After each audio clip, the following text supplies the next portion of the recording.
If everyone can hear me, I'm going to get started. My name is Nava Milliken, and I am the director for the Center for Art in Wood. And you are seeing me in my home kitchen because as we launch today's happy hour, I'm going to be demonstrating a drink for you. It's actually a curatorially collaborative cocktail bespoke for this evening. But before I do that, before I welcome you to this evening's happy hour opening of Extra Human, the Art of Michael Ferris, I want to join you. I want to invite you all to join me in a moment of reflection and recognition that the Center for Art in Wood is sited on the unceded and sovereign territory of the Lenni Lenape and Wingo-Hawking people, who were and continue to be active stewards of these lands and of the river of human beings, which is more widely known as the Delaware River. We're committed to honoring the indigenous nations who continue to resist, live, and uphold their sacred relations across their lands and honor their legacy through our work. So thank you so much for joining. If you are in need of live captioning, you can access that through the, there's a little device in the Zoom on the bottom or the top, depending on the device that you're using, and you can click it. It looks like a CC with the square, and you should have a semi-accurate transcription of tonight's talk. So in order to get us started and to kick us off, I wanted to share with you a Friday evening drink.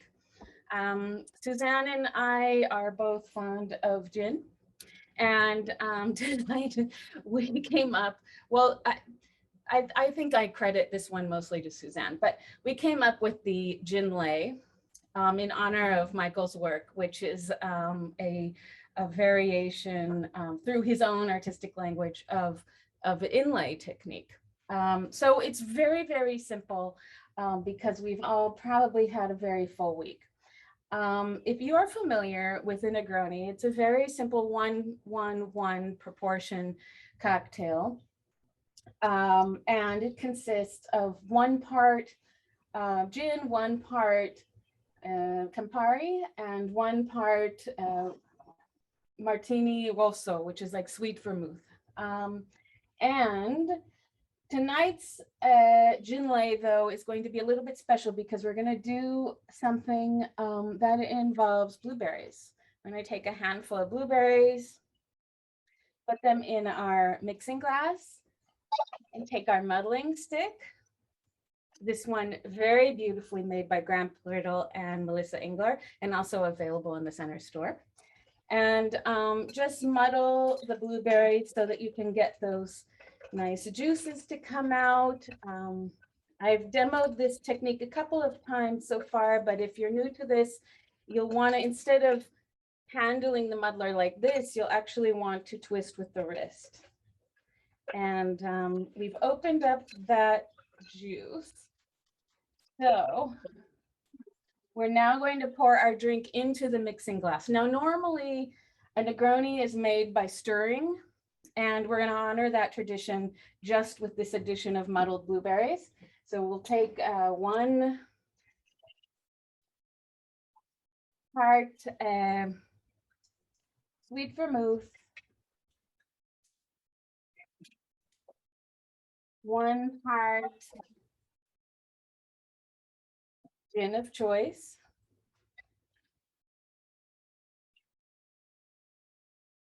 and 1 part Campari, which is all the way over here.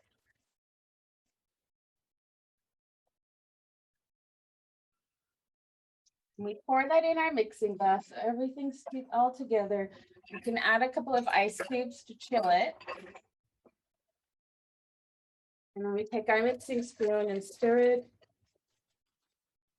so that it gets nice and chilled and all mixed together, and we have a wonderful brew that then gets strained into our drinking glass. Now you can drink this either straight up, which is what I'm going to do, or you can pour it over ice.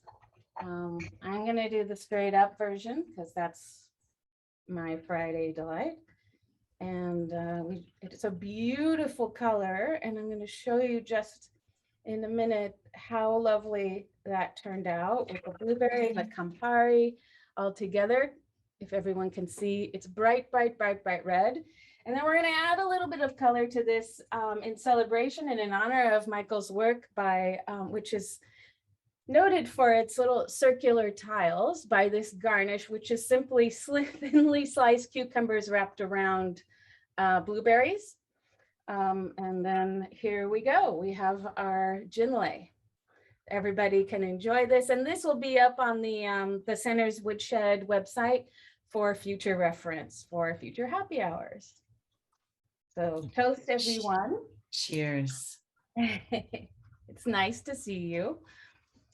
Now, before I hand it over to tonight's guests, I will introduce them briefly. And I'm going to start with our feature artist, Michael Ferris. Michael, if you haven't seen the exhibition yet, you should definitely head over to the center. And if you're not able to do that, we will soon have a virtual tour available on our website. And we will, in the course of this evening, also show a few images, so you won't be totally in the dark about what we're talking about. Michael's work has been exhibited widely throughout the nation at notable institutions, including the Elmhurst Art Museum in Illinois, the Bronx Museum in New York, the Queens Museum of Art in New York, the ATM Gallery in New York, the Katona Art Museum, the DeYoung Museum in San Francisco, the Illinois State Museum in Illinois, and many others. He's received awards from numerous organizations, including the New York Foundation of the Arts, the George Sugarman Foundation, and the American Craft Council. His work can also be found in public collections at the DeYoung Museum, the Illinois State Museum, which has generously loaned one of the objects in our exhibition, and the Crystal Bridges Museum of American Art in Bentonville, Arkansas. His exhibitions have been featured in the New York Times, the New York Daily News, and the Chicago Tribune. And Michael studied his first degree at the Kansas State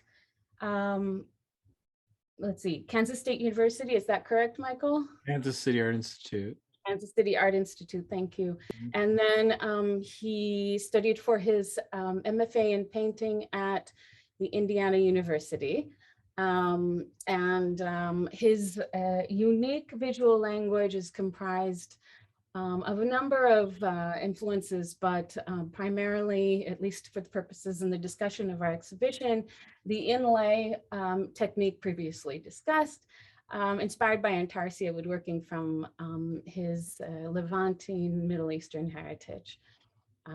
His unique approach to this historical process involves the reclaiming of discarded wood and the very lowly and but amazingly malleable material of grout and pigment.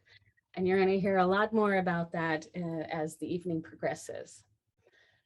Our guest curator, Suzanne Ramyak, joins us tonight. Suzanne has spent her adult life pursuing the beguiling duo of beauty and truth. Her pursuit has included positions and projects within the publishing and curatorial spheres. She currently serves as curator at the American Federation of Arts in New York, a position she has held intermittently since 1995. From 2001 until 2018, she was the editor of Metalsmith magazine and formerly the editor of Sculpture magazine. She has contributed to various catalogs and periodicals, including Art News, Art and Antiques, and the New York Times Book Review, as well as authoring a number of publications, including On Body and Soul, Contemporary Armor to Amulets, and the fourth, probably Loaded Guns in Contemporary Art came out a couple of years ago, I believe. In addition to working on a number of notable exhibitions across the country, Suzanne served on a very important jury with me in 2016 as Bellevue Arts Museum organized its fourth biennial exhibition, which focused on metals in the Northwest. And it is my distinct pleasure to welcome her here with us today. So if both of you are ready, I'm going to hand it over to you. Thank you so much for hosting our evening this evening. take it away. Okay. Thank you, Nava, and a big thanks to everyone at the center, the super team there, for making this exhibition as wonderful as it is. So I'm pleased to be virtually present with you all this evening, and as we celebrate and concentrate on Michael Ferris's Extra Human exhibition. And I'm also happy to be speaking with Michael tonight. And after we share a few thoughts together, we're going to be opening it up to everyone else to contribute and ask questions. So this exhibition is special for a number of reasons. First, it is the first solo exhibition of Michael's work on the East Coast. And it's also his first real retrospective in many ways. It spans 25 years of his career, from his first sculptural piece done while in grad school to the most recent work that is fresh out of his studio and literally wrenched out of his studio before the opening of the exhibition. So this gives us an opportunity to look back on 25 years of his work.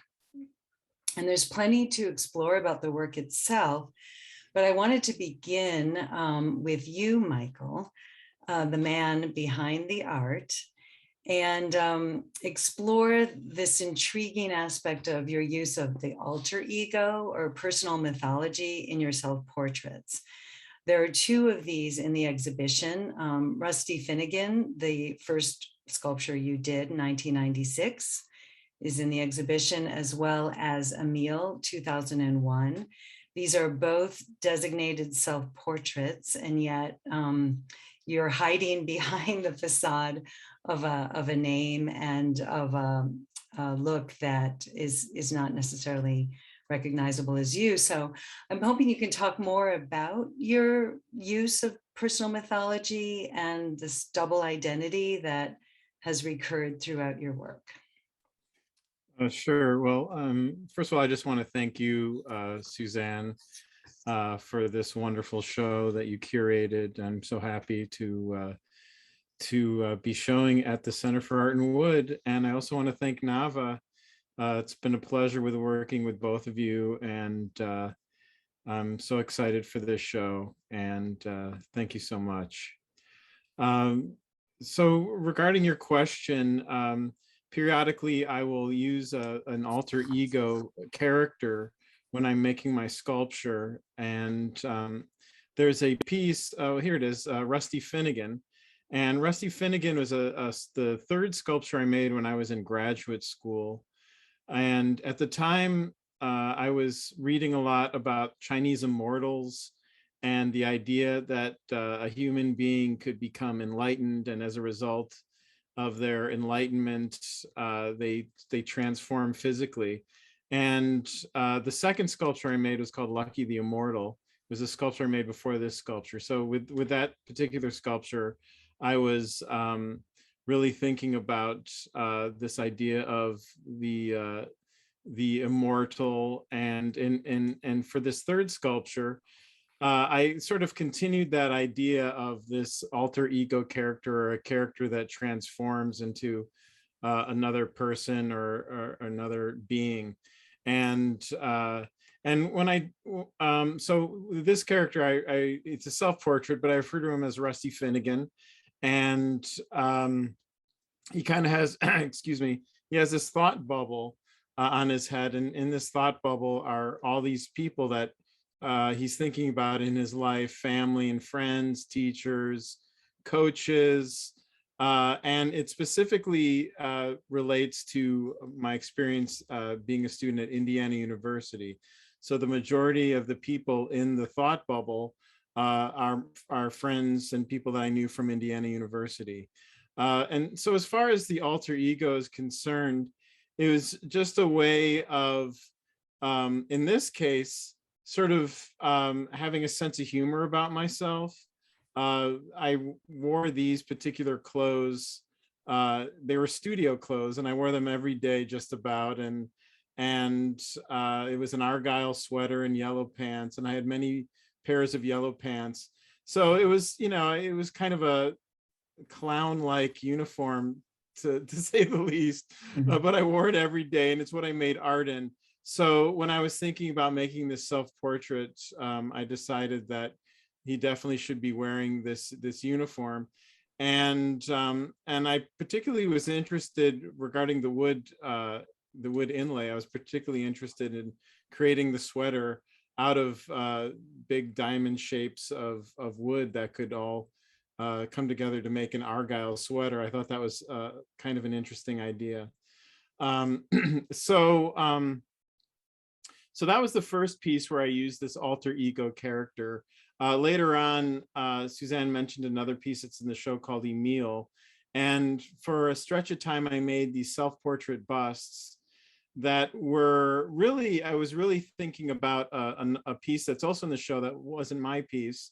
It's a outsider art bust. And the outsider art bust, I was thinking I was thinking a lot about when I was making these self-portrait busts. And for the first bust I made, it had an art brut style, kind of a naive style. And then the second bust I made, Emil, which is this piece here, it was a little bit more naturalistic. And I was beginning to think about trying to create a more realistic form. And these busts really didn't look anything like me at all. But they all had they were all bald, so they all had a hair fringe. And it was really just a way for me to experiment with these materials and really just try to improve this technique that I was developing with the wood mosaic. So these pieces, they weren't necessarily alter egos. I named them just different names, but they were all more or less references to myself. And this is the second sculpture in that series of busts that I made. Okay. Yeah, and you did a number of these so-called self-portraits with different names, right? Just to be clear, throughout your career, Yes. quite a few. Yes. So it was a way to experiment, it sounds like, to kind of take yourself as a starting point and then riff off of that. Well, that's true. So when I was making these pieces, I was really very interested in just improving the technique and trying to make each piece have a little bit more of a human quality. And I think of the title that you gave the show, Extra Human. So I think that's a wonderful title, and it really relates to the idea of the immortal or the enlightened being. Yeah. And so I was thinking about all of that stuff when I was making these early busts. I was trying to make a human form that had that kind of physical presence of being more than a human.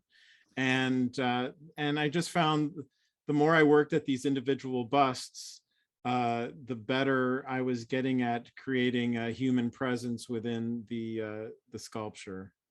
That's a great setup for my next question, which is I was thinking maybe I was overreading into your self-portraits and your alter egos and your personal mythology, because in all of your portraits, you even talked about this, there is this kind of hidden, the intangible dimension. So you have the likeness, and then you have this added content that is built through mainly the patterning and the elaboration of the surface. And you've talked about how the visible, your ability to portray likeness it's almost breathtaking. I mean, you're a great portraitist. If somebody just wanted to preserve their likeness for the future, they can go to you. But on top of that, this, the formal treatment conveys the invisible, like the non-descriptive, this presence, as you're saying. And you've used the word spiritual to talk about the dimension that you're trying to capture, or it could be the psychological charge. But I wanted to hear more about this quest that you have, your stated quest to capture both the, it's not just the personality, it's almost like the aura of the sitter as well as their appearance. Yeah, and I don't exactly know. I don't exactly know what that is that I'm exactly going towards when I'm working on the sculpture. It has to do with a feeling. It has to do with when I look at the sculpture. I often think about that outsider art sculpture that's in the show. It's a sculpture that my parents bought when I was a little kid. So this outsider art bust sculpture was in my life for a very long time. And the idea of somebody who just decided he had this log and he just decided, or this person just decided to make this wonderful human representation in this wood. And it was looking back, all of a sudden this piece of art was looking back at them, and it had a presence. And that piece certainly has a presence for me. And so there it is. And I think about that piece, and I've thought about that piece quite a bit. And so that I consider that piece was where I started, and I returned to it, and I think about the presence this piece has when I look at it, and the feelings I have when I look at it. And I want that quality to be present when I'm making these sculptures. And you mentioned the term spiritual, you've mentioned the term psychological presence. I don't exactly know how to classify it, but it's really just a feeling when I look at the piece. I want it to look back at me in a certain way. And much like when I look at this piece, the way it looks back at me, I want it to have that same connection with me. And so I'm not sure. I mean, I can use the term, and I have used the term spiritual, and I have used the term psychological. It's something like that. It's something like that that looks back at me, that I'm trying to go for. And every piece I make, I really feel like it gets a little bit closer to that. Maybe they're a little bit more realized, and I sense that quality more as I develop as an artist. Yeah, I knew in asking this question that, let's talk about the ineffable. Like, you can't talk about the ineffable, but it's, it when you see it, which is what an artist should do. Like you say, that's it. Aha, I got it. Mm-hmm. So you're attuned to that. And it is the magic ingredient. I was like thinking about it being the extra factor. I mean, scale is one way that you make your figures superhuman, but it's also the elaborate, again, the surface creates an energy or an aura. They're so invested that they like molecules or something, atoms colliding they're visually to create this energy that is definitely palpable. And one thing about the patterning that you use that creates this charge, it seems like you deliberately decide who gets what pattern, that there's almost a code, like like Nora will get calm big patches of green or whatever, and then Steve will get a lot of like busy red in like paisley patterns. So how do you, like, there must be an equivalence where you decide that this person is paisley, or this person needs wings on their back, or this person needs like a lot of jazzy, syncopated colors. Yeah, and some of that I decide ahead of time. I make drawings, and I think about that ahead of time. Some of that just develops as the sculpture develops, and some of it, in that you mentioned Nora. Nora is a sculpture. All my sculptures, I'm really thinking about the person. And the more that I know them, or the more that I knew them, it's helpful when I'm working on the sculpture. in the case of Nora, I knew her when we were in graduate school and we were dear friends, and she made these wonderful self-portraits. And so I was really thinking about her artwork when I was, her self-portraits that she made when I was making the portrait of her. And here's, this piece is just the head. The Nora piece that's in the show is a bust form, so I continued this piece. When I was working on Nora, I was trying to make the surface a little bit more rough. And it was a stage in my work when I was basically sanding down the mosaic that I had created to reveal what it looked like slightly less, with slightly less wood on the surface. And with Nora, that was a piece in particular that was where I was removing the surface mostly on her face to reveal a rougher surface. And here's Nora from behind. So you can see that it became, the piece became a bust, and the surface of her face and her hair are very roughly rendered, whereas the rest of her body has a more refined surface. So I was really comparing those two surface qualities, and all that was with the aim of trying to get a portrait very much like the portrait I was thinking about that she made when she was in graduate school. Something with some presence. I was thinking about the light hitting her face in the portraits that she made. So there was a lot of things going on when I was working on the surface. She also had, she also would put herself in kind of theatrical situations when she made a self-portrait. So she would do different things with her hair. She would have an imaginative background or something going on that was you know, unusual or surreal. And I was thinking about that a lot when I was making the design for her. So yes, with all of these sculptures, I'm thinking about the people. Some of the people I know a little less than I knew Nora. So it really, like Steve was somebody that I knew very briefly. And I really liked him a lot. We hit it off when we met, and I decided I wanted to make a sculpture of him. So with that sculpture, I'm thinking a little less about who Steve is, because I really just didn't know Steve. So I'm just sort of designing something that makes the piece look interesting. But in other cases with people that I knew well, I'm really thinking about the pattern and thinking about the surface and thinking about all those things that you mentioned. Yeah, so it's part of the portrait. In other words, like the patterns and the colors, etc., textures all feed into what you're trying to portray. Yeah. All right, so your work is fed by various, and we don't have the time to go into the various mythologies and religious traditions that you draw on for your vision.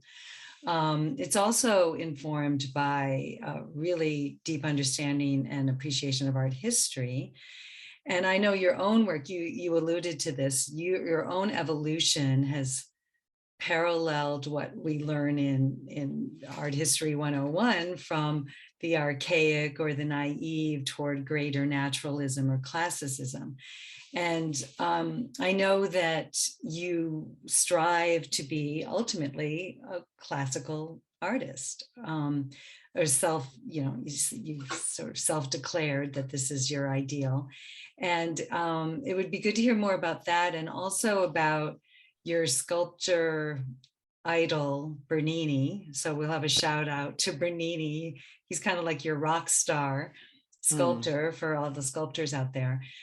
So like, why don't you geek out a bit on Hellenistic sculpture and Bernini for us, and like your own direction ultimately, because you're still heading toward what you see as your own ideal in style and technique. Yeah, I mean, I look at an artist like Bernini as just the ultimate technically brilliant artist. I mean, he was more than technically brilliant, but that was definitely something that he brought to the table. And there was a presence in his pieces. And you mentioned Hellenistic art. I mean, that's where so much of this began. So, I mean, those are just stunning, very realized sculptures. And so, and I also like naive art. I like outsider art. So it's interesting, like my artwork is going, I am trying to improve my skills, and I am trying to make the pieces a little bit more naturalistic than the piece that I had made before. However, I really do appreciate something like the outsider art bust that is not refined to that level of Bernini. And so I'm also trying to introduce to the sculpture qualities from that outsider art work, as well as I'm also trying to strive towards somebody like Bernini, who I look at as like the most excellent of all. Yeah. So you have it all. Yeah, I mean, I just like, I like both styles of art, and I try to incorporate both styles. Like there's a piece, Maria and Julian, in the show where I'm really combining different surfaces, and I'm really thinking about the outsider art piece and outsider artwork in general, but then also they're segments of that sculpture, those sculptures that are very realized and a little bit more naturalistic than the self-portrait busts that I had just made a few years earlier. So so yeah, when I'm making my artwork, it's here's a shot of Julian. So with Julian, here's another piece that was very developed. You can see that there is still some mosaic pattern left, but with this piece, I had totally completed the piece, and then I sanded it away because I was really thinking about that outsider art piece. So it had reached a certain level of refined, a certain refined level, and then I removed that. And I did that also with some other pieces in the show, with Maria to a lesser degree, and with Nora. Yeah, I am striving to make these pieces a little bit more naturalistic, a little bit more graceful. Just I'm really thinking about Bernini, but at the same time, with certain pieces, I think about removing that refinement. Yeah. And so yeah, but for the most part, I am moving towards a direction where I would like to make the pieces just a little bit more naturalistic, have a little bit more of a presence. And when I think about Bernini, there is really no other artist, no other sculptor that captures humanity like he does with his work. Yeah. And that commitment to humanity is the core of, the classical tradition too. So just the fact that the subject that you have committed yourself to is the human is in that tradition right there. So moving on, like your work is composite by technique, and it's also composite by conception, in that you bring together so many different cultures and ideas and even personal commitments and concerns. And one of them, and many of them are like not explicit. So that's where this hidden dimension comes in, and you have to kind of absorb or learn a bit more. But the one other aspect of your composite aesthetic and approach is your commitment to the environment. And that's not explicit. There's no like loud recognition or label that you are an environmental activist, but your choice of materials and your sourcing of wood are, deeply tied to your concern for the environment and consumer waste in particular, which when you think about it, and I'm going to ask you to talk more about that, about where you source your wood and like the obscenities that you see in our wasteful consumerist society. So you can like complain about what's going on out there, especially with wood and wood products.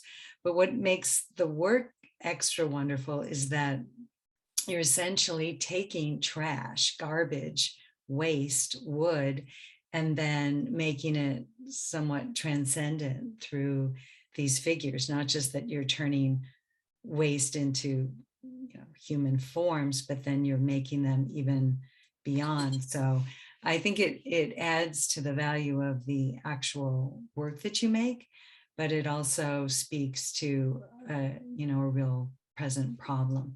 So tell us more about how wasteful we are with wood and how you source your wood, which is kind of adventurous, and anything else that we should know about that dimension.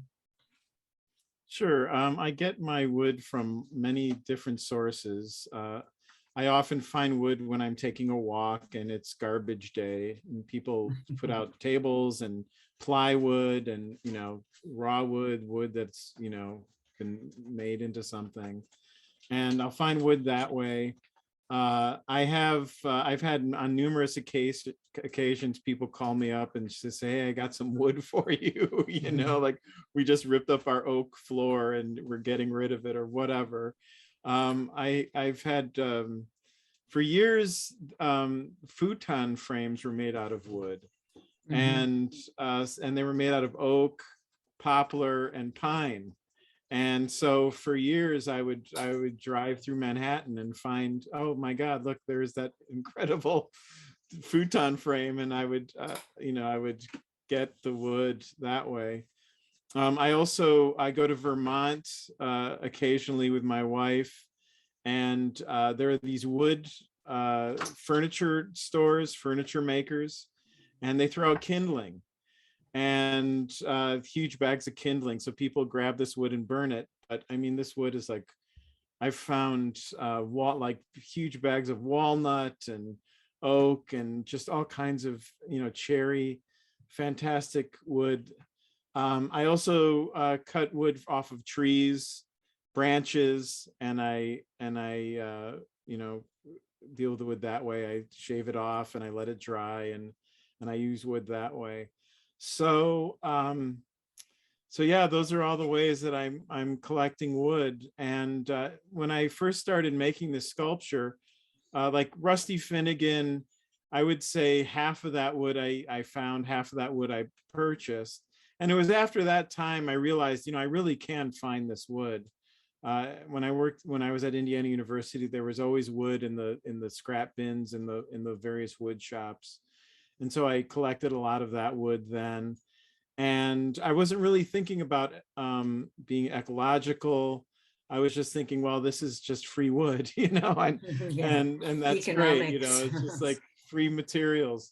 But then as I thought about it, I was like, well, I really like that this sculpture is made from reclaimed wood. It was something that was important to me. And when I made something that I thought was kind of beautiful, it made me think like, wow, that was just basically garbage. Exactly. And so I like that. It makes me feel happy. And in my small way, I'm reusing and recycling, and so that makes me feel good. Do you want to shame our consumerist culture about its ways or not? You want to pass on that? Well, I think we're trying. I do think we're trying, and all we can do is try. And it's hard because, when I was a kid, the idea of recycling anything was just, I remember the first time I heard that, it's like, in the future, we're going to have to section out our milk cartons and our newspaper. And I remember actually laughing, like, what a ridiculous notion. This is when I was a kid. Now this is what we do, and we accept it, and we really want to make a difference with it. And I think more people than not are embracing this idea that we have. Yeah, Okay, so we won't do any moralizing right now, but we will open things up to anyone who has a thought, question, exclamation, anything. I have a couple more questions up my sleeve if needed, but I'm sure you're all brewing with ideas and curiosity. So who's moderating? I can just, this is Nava. I can just throw out that, now we've been with the exhibition for a week. We've all been living with this show.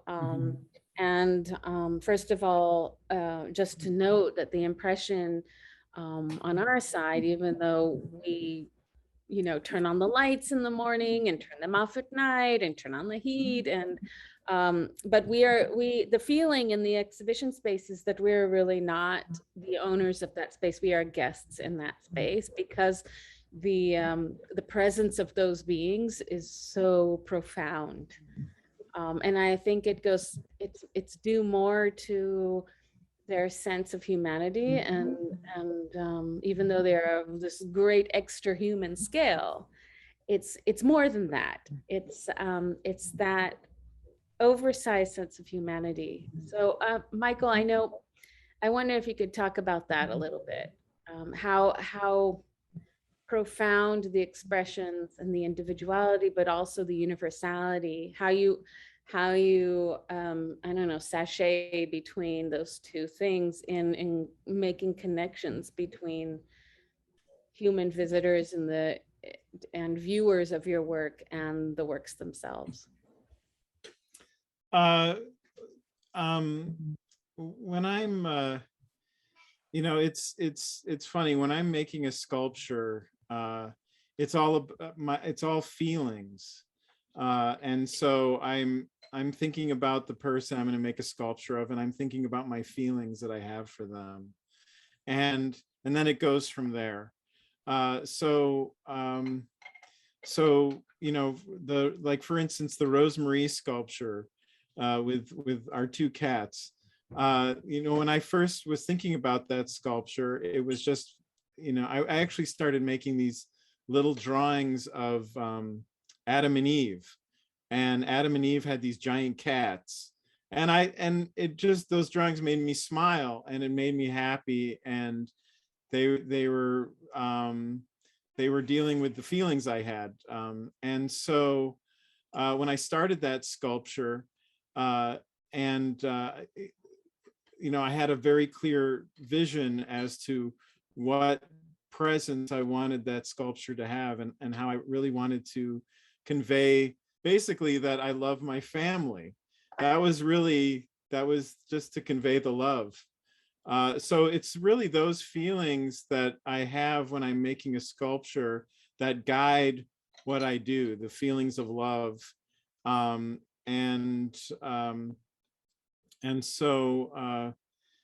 then, I suppose, like we discussed before, they're a little bit larger than life size, so they're not necessarily naturalistic human representations.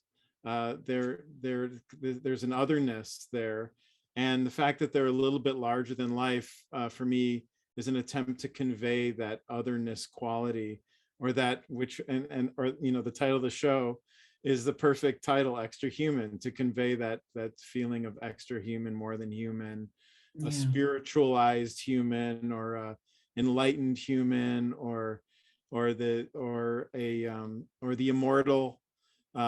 So something like that, and it really just, the core of that is just the love that I feel for the person that I'm making the sculpture of.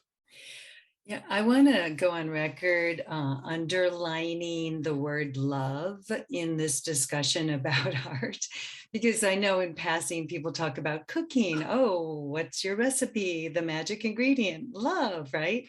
Made with love. But honestly, the fact that you use that word openly about the people that you portray is, in most people don't, in the art world at least. And it translates. I mean, that is the magic ingredient, because we sense it, we feel it, it's there, it's an investment. It's like you've given it everything you have to give, and you just don't stop. So I think that's worth noting, and in your case, and it makes all the difference. Yeah. It's not an aesthetic term either. Yeah. Yeah. Or stylistic, yeah. So other people might have comments and questions. I know this is probably just a pedestrian question, and that's always probably asked, but this is what we're being asked at the museum is, how long does it take you to create one of these beautiful pieces of sculpture? Well, the Rosemary earnest and stretchy piece, that took about 2 years. That took a little more than 2 years. I was also working on other sculpture at the time, so it wasn't like I was constantly focused on that particular sculpture. But yeah, I mean, that would be the answer for that sculpture. 2 year, about a little over the 2 years, and the bust. The busts, I would say that those took several months each. When you're working on a show, it's funny, like the work takes a lot of time. My sculpture takes a lot of time, and sometimes I'm working on something and it feels like I'm not getting anywhere, just because it takes a long time. But then, I realize, wow, it's been a month or so, and this is almost finished. So, I mean, yeah, with my work, it's really a matter of months and sometimes years that a piece will be finished. I have a question. I'm curious, the initial one that your parents found was so simplified. It just really had the essence of this wonderful person. And it really was very strong essence just through texture and almost an insinuation of features. Yet I noticed that you have gone far more detailed as you work on yours. Is that simply because you love working with the wood, or that's just your thing? Well, it's just a matter of trying to improve. The piece that I made, that I was thinking about, the first self-portrait bust that I made, really does have much more of that naive style. And after that piece, when you make a work of art, and it exists, you get to look at it, and then you get to think, okay, well, how do I continue? Where do I go from here? And so my response from that naive piece was, well, let's just try to get a little bit better at this. Let's carve the ear a little better. Let's try to create the eyes and give the eyes a little bit more presence.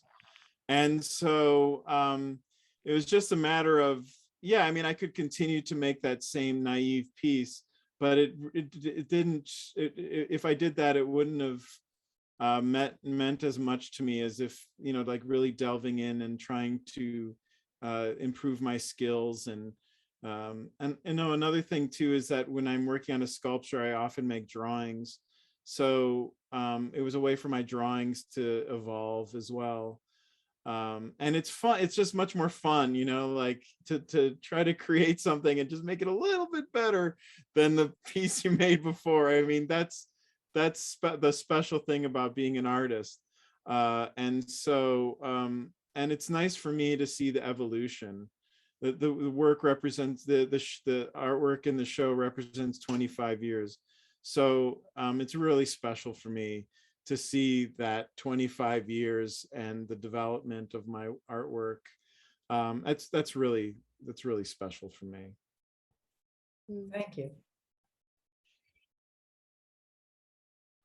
You are very young, Michael, to have a retrospective exhibition. So I just want to make sure that we're not really characterizing the show in Well, this it's way. mid-career. Yes, thank you. Yes, yes, yes.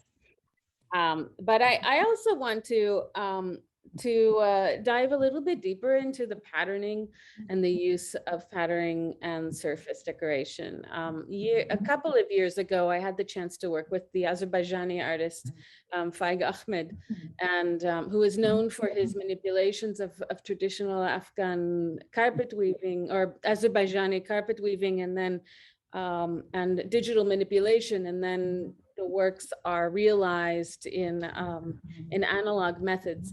And we talked a lot about patterns and the magic and the power of patterns universally, even though they are tools for expressing narratives within a culture.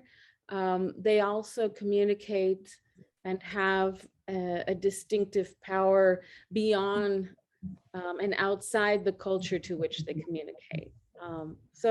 You know, and you and I last week talked quite a bit or a little bit about the patterns, and we talked about how there were aspects of different cultures in each patterns. I could pull out you know, the sheshbesh inlay patterning in one work, and then patterns that seem to reference Kabbalah, which is Jewish mysticism in another, and then more, you know, organic tattoo work in another piece. So I would love to hear a little bit more about your decisions about patterns and the use of patterning as a tool. When I work on a piece and I'm developing certain patterns, it has a lot to do with the piece in particular. So when I'm thinking about that individual person, I'm thinking about a pattern that I might use.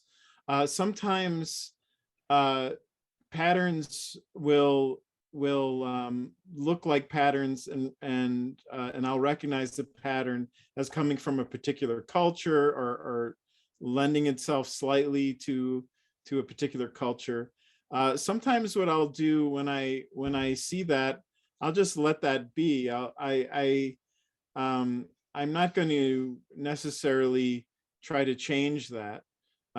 Sometimes I will see a pattern develop in work, and I just think to myself, well, that's sort of interesting. And then there are times like you mentioned the Kabbalah when we were talking, and how there was a pattern in the cat that reminded you specifically of a pattern in Kabbalah.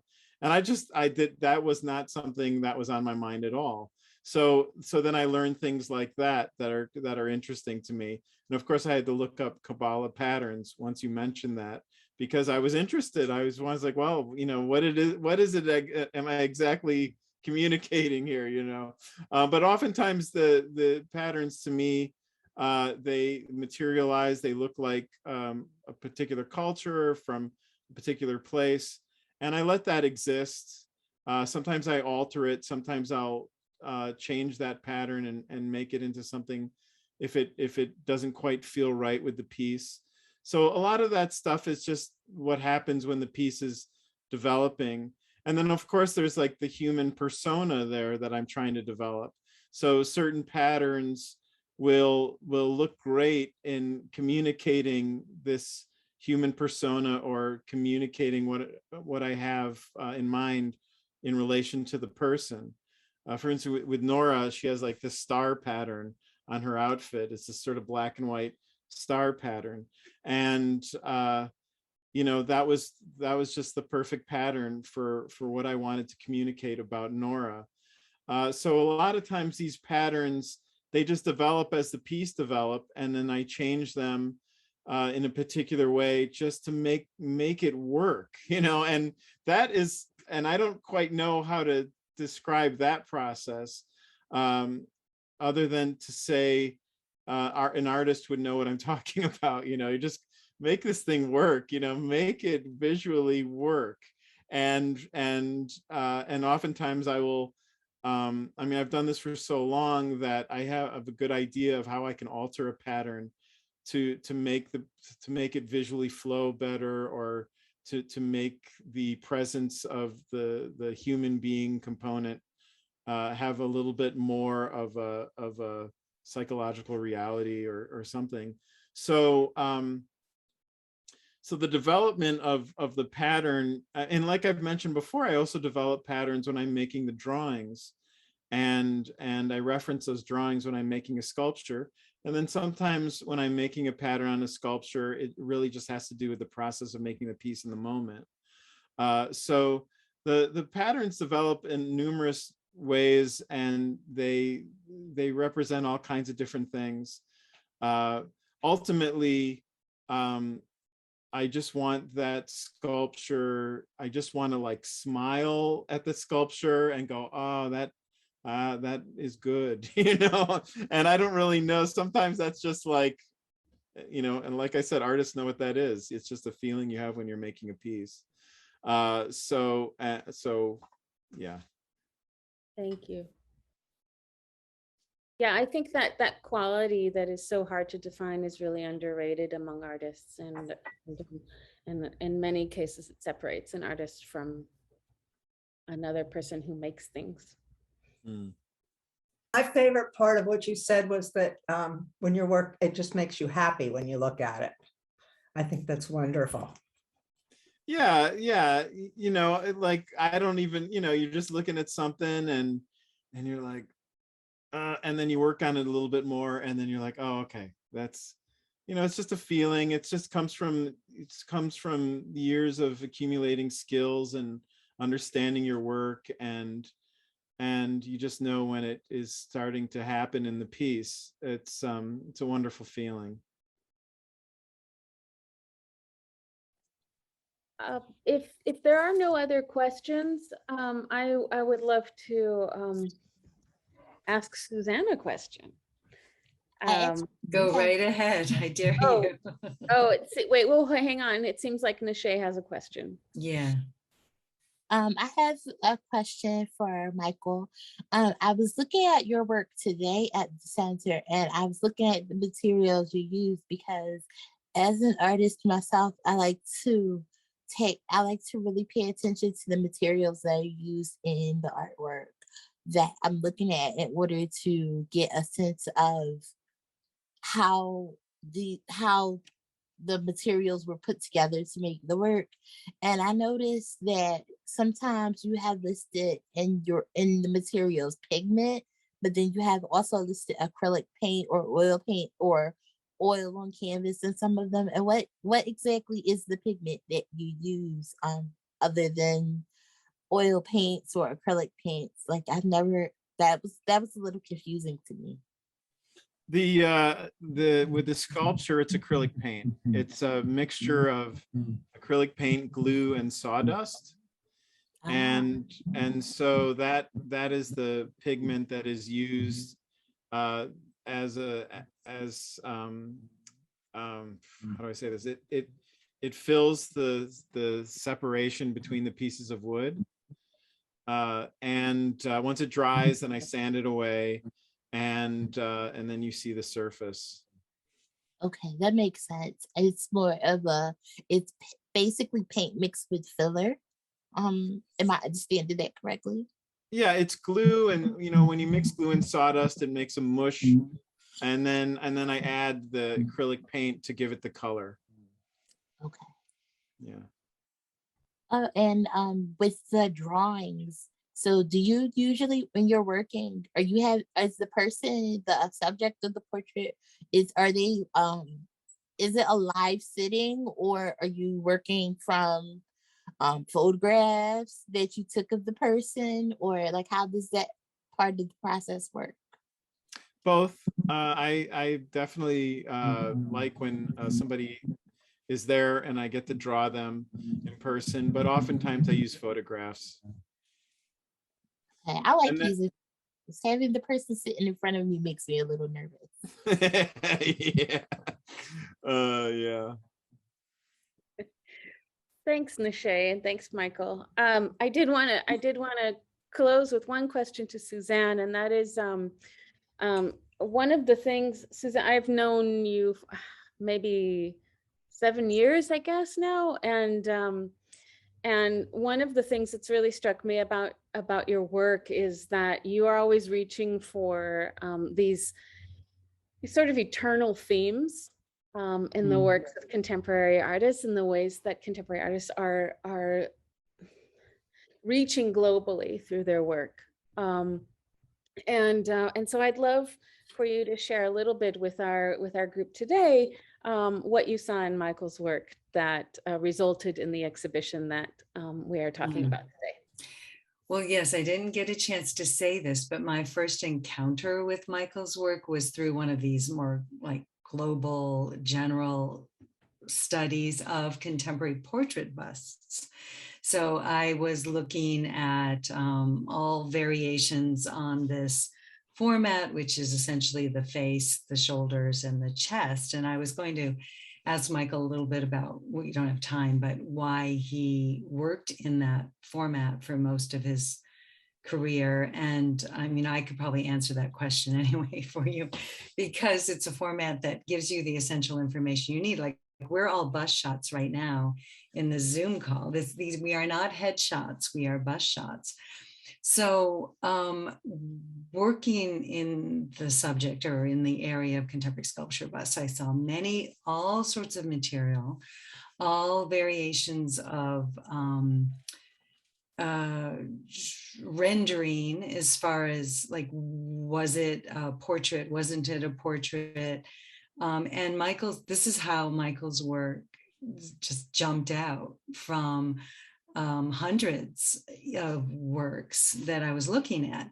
And that's when I was struck and decided that he was great and worthy. How do you like that, Michael? And so that's how we first met. And yes, it was a cross-cultural thematic exploration that led me to his work. And everything we said about him this evening applies, and we could go on. And anybody who can see the exhibition, do yourself a favor, go see the exhibition. And kind of feeds yourself on the visible and the invisible. Absolutely. Thank you. Thank you. That's a beautiful note to end this week on, and also to pique the curiosity of people who haven't seen the show yet. You absolutely must share the space with these beings. So I want to thank Suzanne for organizing this exhibition and bringing it to the Center for Art in Wood, and also sharing time with us today and sharing a very tasty cocktail with us. And also Michael for creating these inspiring and thought-provoking and empathetic works with the center. This is such an amazing show. It continues until the end of April, and this is the first of many virtual events that the center is going to be organizing in conjunction with the show. We have Michael's lecture will take place. I'm not remembering the dates right away, but Michael will be delivering a lecture about his work and development in greater detail. And then Suzanne will also be speaking about her work and how it intersects with the show and the development of the show throughout the run of this exhibition. We will also be holding a locally focused event and panel discussion called Superhuman Philadelphia. And I think that takes place in the winter of 2022. So please keep in touch with the center through social media. And if you have questions for us, you can let us know offline and we'll do our best to answer them. This is really the kind of show that I think we need right now. And we're so grateful to Michael and Suzanne for bringing it to the Center for Art in Wood. Thank you so much. Thank you, Nava. Thank you so much. And I wish everyone a really wonderful and safe weekend. Thank you, you too. Thank you. Very enjoyable. Bye-bye. Thank you for joining, everyone. Take care. Bye-bye.